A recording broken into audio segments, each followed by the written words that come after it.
Washington, Londres et Paris voulaient condamner l'attaque chimique d'Idlib à l'ONU, mais le vote sur leur projet de résolution a été repoussé au Conseil de sécurité. C'est la conséquence de l'opposition ferme de Moscou dans ce dossier, un allié indéfectible de Damas. Nommé en janvier dernier, Steve Bannon n'est plus membre du Conseil national de sécurité américain. Il a été évincé par Donald Trump, pourtant à l'origine de sa nomination il y a 3 mois. La Guyane va bien bénéficier d'un plan d'urgence d'1 milliard d'euros, annonce du Premier ministre Bernard Cazeneuve qu'il a acté lors du Conseil des ministres. Sur place, le centre spatial de Kourou a été libéré, mais les manifestants ne décolèrent pas. Voilà pour les titres, bonjour et bienvenue sur France 24. Réuni en urgence, le Conseil de sécurité de l'ONU a donc une nouvelle fois montré son impuissance dans le dossier syrien. Confronté à l'hostilité russe, le vote sur le projet de résolution déposé par Londres, Paris et Washington pour condamner l'attaque a été reporté. Selon le dernier bilan de l'Observatoire syrien des droits de l'homme, 86 personnes auraient péri dans ce bombardement. Pierrick Laurent. À leur arrivée en séance, les ambassadeurs français, britanniques et américains savent déjà que la réunion est un échec. Les 3 pays ont rédigé une résolution condamnant fermement l'attaque chimique perpétrée mardi en Syrie. Mais une fois de plus, la Russie soutient fermement son allié, Bachar el-Assad. À ce stade, nous ne voyons pas le besoin d'adopter cette résolution. Les décisions prises par le passé sont suffisantes pour enquêter sur cet incident. Les regards en disent long sur la tension qui règne dans la salle. Vient alors la réponse de l'ambassadrice américaine. Photo de victimes à l'appui, elle accuse directement la Syrie et laisse transparaître une colère sourde. La vérité, c'est qu'Assad, la Russie et l'Iran n'ont aucun intérêt à obtenir la paix. Combien d'enfants doivent-ils encore mourir pour que la Russie réagisse ? Silence glacial.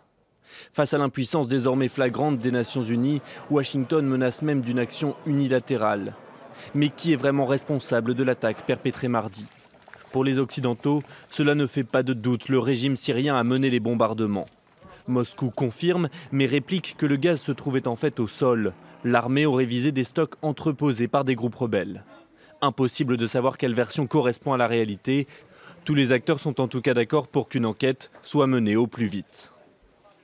Une attaque chimique qualifiée de terrible affront contre l'humanité par Donald Trump, les États-Unis, qui n'excluent pas désormais une action unilatérale en Syrie. Pour le secrétaire d'État américain Rex Tillerson, la Russie doit, je cite, bien réfléchir à son soutien au régime syrien. On reste aux États-Unis où Steve Bannon, le conseiller du président réputé proche des milieux nationalistes, a été exclu du Conseil national de sécurité, un organe stratégique du pouvoir américain. La décision a été entérinée par Donald Trump. C'est pourtant le président américain qui l'avait élevé en personne au rang de membre permanent. Écoutez les précisions de notre correspondant à Washington, Gallagher Fenwick. Au sein de la Maison-Blanche, on explique tout simplement que la présence du très controversé Steve Bannon n'était plus nécessaire au sein de cette instance, à savoir le Conseil de sécurité nationale, tout simplement parce que cette cellule, qui a déjà subi de sérieuses turbulences, puisque son ancien chef, à savoir Michael Flynn, le général retraité, a dû démissionner et Steve Bannon devait justement servir de contrepoids par rapport à Michael Flynn qui a dû démissionner après avoir notamment menti au vice-président sur des contacts qu'il aurait eus avec l'ambassadeur russe ici aux États-Unis avant l'investiture du président républicain. Cela n'explique sans doute pas toutes les raisons pour lesquelles effectivement Steve Bannon est évincé, exclu ou choisi de quitter cette instance. On ne sait pas véritablement à ce stade. Toujours est-il que le personnage est effectivement haut en couleur, pour ne pas dire controversé, puisque vous l'avez dit, il est connu pour sa proximité avec les milieux nationalistes, suprémacistes, notamment de la droite dite alternative, pour ne pas dire extrême, voire ouvertement raciste, directeur également du site Breitbart News qui s'adonne souvent à des thèses conspirationnistes sur des sujets sensibles. Pour autant, attention, Steve Bannon ne disparaît absolument pas du paysage politique américain et encore moins de cette Maison-Blanche où il continue de jouer un rôle clé auprès du président Donald Trump. On en vient à ce coup de filet en Russie. 2 jours après l'attentat commis dans le métro de Saint-Pétersbourg, 6 personnes ont été interpellées. Les enquêteurs ne font pour l'instant aucun lien avec l'attaque meurtrière de lundi. Le gouvernement russe ne veut pas rester les bras croisés et a annoncé de nouvelles mesures antiterroristes. Les forces spéciales russes en pleine opération dans un appartement de Saint-Pétersbourg. À l'intérieur, 6 hommes originaires d'Asie centrale suspectés de recruter des terroristes. Ces images ont été fournies par les autorités russes. Outre ces téléphones portables, les enquêteurs disent avoir retrouvé sur place des livres islamistes. Réel coup de filet ou opération de communication, impossible à vérifier. Le Kremlin multiplie en tout cas les images fortes après l'attentat de Saint-Pétersbourg. Autour de Vladimir Poutine, ce mercredi, les chefs des services de renseignement des anciens pays soviétiques. Nous savons que la plupart de nos pays, presque chaque pays, est une cible potentielle pour des actes terroristes. Le président russe veut clairement montrer qu'il est aux manettes face à la menace terroriste. Restent de nombreuses questions. Qui est vraiment le jeune homme identifié comme l'auteur présumé de l'attentat de Saint-Pétersbourg? Avait-il des liens avec l'État islamique? Si oui, pourquoi l'attaque n'a-t-elle pas été revendiquée? En attendant des réponses, les habitants de Saint-Pétersbourg ont rendu hommage aux victimes lors d'une cérémonie. Les funérailles, elles, devraient se tenir dans les tout prochains jours. La République démocratique du Congo aura un Premier ministre dans les 48 heures. Pas sûr pour autant que cette annonce faite devant le Congrès par le président Joseph Kabila mette un terme à l'impasse politique que traverse le pays. Une crise qui dure, je vous le rappelle, depuis le 20 décembre dernier et la fin supposée du mandat du chef de l'État actuel. Le Maroc, lui, a de nouveau un gouvernement. Après 6 mois de blocage, le roi Mohamed VI a révélé le nom des nouveaux ministres. À leur tête, Saadedine El Othmani, le numéro 2 du parti islamiste Justice et Développement, un PJD qui perd le contrôle du ministère de la Justice et des Libertés. Les Gambiens sont eux appelés à choisir leurs députés ce jeudi, des législatives qui sont les premières élections dans le pays depuis la chute de Yahya Jammeh qui est resté au pouvoir pendant 22 ans. Alors comment s'est déroulée la campagne? Reportage de nos envoyés spéciaux Sarah Sako et Duncan Ounsaid. Dans le centre-ville de Banjul, rien ou presque n'indique l'imminence du scrutin législatif. Mais les Gambiens sont enthousiastes. C'est la première fois en plus de 2 décennies que l'élection est aussi ouverte. Ça va être radicalement différent de toute évidence. Ça va être différent parce qu'avant, il n'y avait qu'un parti.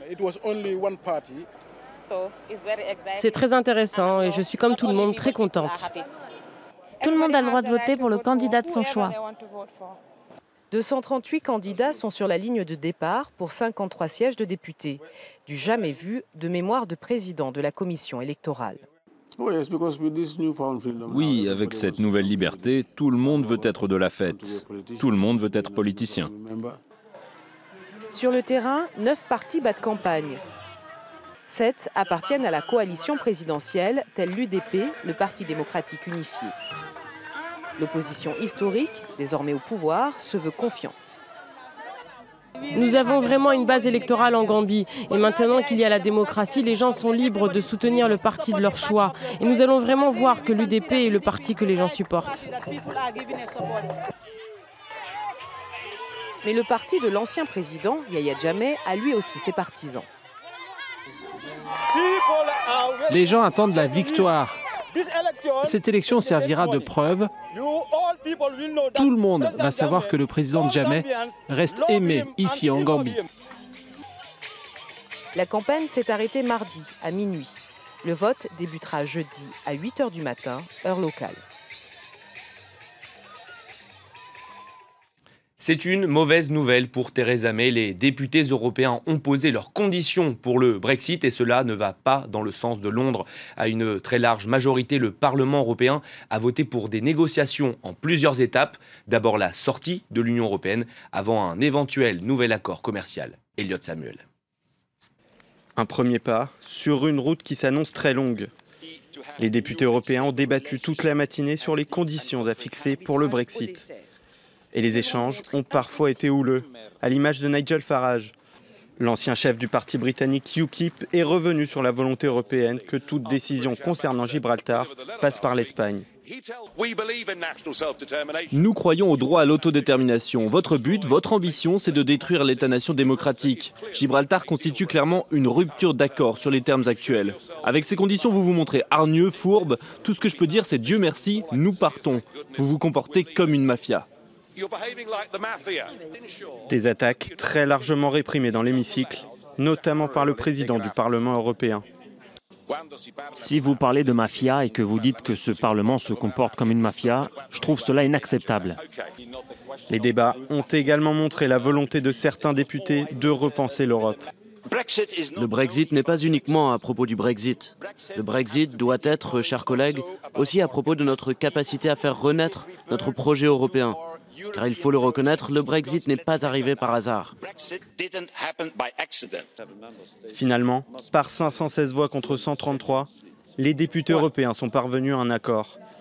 La résolution prévoit que Londres doit s'engager à respecter les normes de l'Union européenne. Un accord sur les futures relations Union européenne-Royaume-Uni ne sera conclu qu'après le Brexit. Enfin, les deux parties s'engagent à respecter les droits des 3 millions de citoyens européens vivant en Grande-Bretagne et du million de Britanniques à l'étranger. Au bout des 2 ans de négociations, le Parlement européen pourra exercer un droit de veto sur tout accord trouvé. Le premier tour de l'élection présidentielle française, c'est maintenant dans 17 jours. Ce mercredi, France 2 a annoncé que le débat prévu le 20 avril prochain est annulé. Il sera remplacé par des entretiens individuels avec les 11 prétendants à l'Élysée. La campagne, elle, se poursuit. François Fillon était ce mercredi à Provins, où il a réitéré sa promesse d'alternance. Malgré les affaires, le candidat des Républicains l'assure. Je suis toujours là malgré les torrents de boue déversés. Antoine Mariotti a suivi pour nous ce meeting de François Fillon en Seine-et-Marne. François Fillon n'est pas venu ici à Provins pour dérouler tout son programme, même s'il en a évidemment expliqué les grandes lignes. Il est venu pour redynamiser, pour remobiliser ses troupes. On est dans une salle modeste, mais une salle pleine avec des gens qui étaient debout dans les escaliers. Et pour remobiliser ses sympathisants, rien de tel que de se poser une nouvelle fois en victime du système et de pointer du doigt les médias. Une salve ininterrompue de calomnies à mon endroit a réussi à étouffer presque tout débat de fond. Les bonnes âmes qui les orchestrent ont compris que la comparaison raisonnable entre mon projet et celui des autres ne serait pas à leur avantage. Et donc elles voudraient nous faire croire que l'élection est déjà faite. À les entendre, vous devriez rentrer chez vous. On pourrait éteindre la lumière de cette salle maintenant. À quoi bon voter finalement? À quoi bon demander son avis au peuple? Le plébiscite médiatique n'est-il pas évident?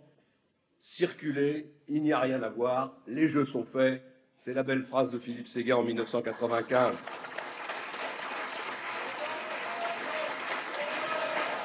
Ce n'est donc pas une série de mesures que François Fillon a détaillées, mais bien tenter de fixer un cap. L'objectif, dit-il, de redonner de l'ambition, de l'espoir aux jeunes qui étaient pourtant très peu présents dans cette salle ici à Provins. La France, dit-il, est dans un marasme, elle est au pied du mur. Et pour changer cela, il entend bien faire sauter des verrous, enlever des contraintes, notamment aux entreprises et ses proches, lui-même, mais aussi la salle, les centaines de personnes, peut-être les 2000 personnes qui étaient présentes ici à Provins, ils croient dur comme fer encore à cette victoire. On parle d'une sorte de vote caché comme lors de la primaire de novembre dernier où François Fillon, à la surprise générale, l'avait emporté. Ils espèrent renouveler ce scénario le 23 avril prochain.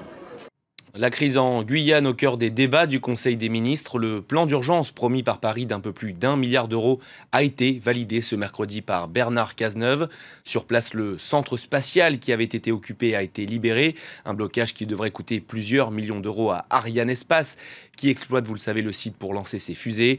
Les délégués des manifestants, eux, ne veulent rien lâcher. Ils demandent toujours 3 milliards d'euros au gouvernement. Écoutez à ce propos notre envoyée spéciale en Guyane, Fanny Lothaire. C'est une mobilisation marathon qui commence un petit peu à s'essouffler. Ici en Guyane, la trentaine de membres des collectifs et des syndicats qui avaient pris siège dans le centre spatial de Guyane avaient insisté rester jusqu'à jeudi, jusqu'à l'arrivée du PDG d'Ariane Espace. Et pourtant, ils ont quitté les lieux ce matin, un petit peu après le Conseil des ministres, disant ne pas avoir été entendus par Paris. Un dialogue de sourds, semble-t-il, puisqu'ils réclament toujours 3 milliards d'euros en urgence pour la Guyane. Malgré la détermination des manifestants, on sent sent un petit peu la fatigue poindre du côté des collectifs qui n'ont pas dormi de la nuit, surtout au niveau des entrepreneurs qui commencent à fatiguer de voir la région, le département paralysé par quelques 10 jours de grève générale.